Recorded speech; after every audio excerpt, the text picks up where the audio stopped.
ఎంతో ప్రేమను నమ్మకత్వాన్ని వాళ్ళు కనబరుస్తారు. వాళ్ళు గారాభంగా పెంచితే తుదకు వారే కుమారులుగా కుమార్తెలుగా అవుతారు అనే విషయాన్ని జ్ఞాపకం చేస్తున్నాను.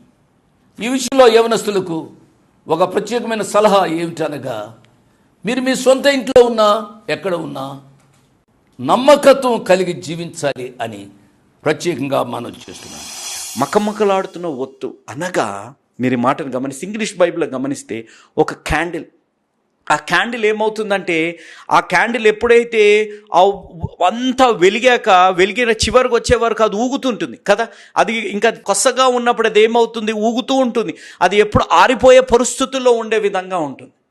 ఎందుకు వస్తుంది ఆరిపోయే పరిస్థితి? దానికి ఉన్న కింద వ్యాక్స్ అంతా ఆవిరైపోతుంది. కానీ దేవుడు ఈరోజు అంటున్న మాట,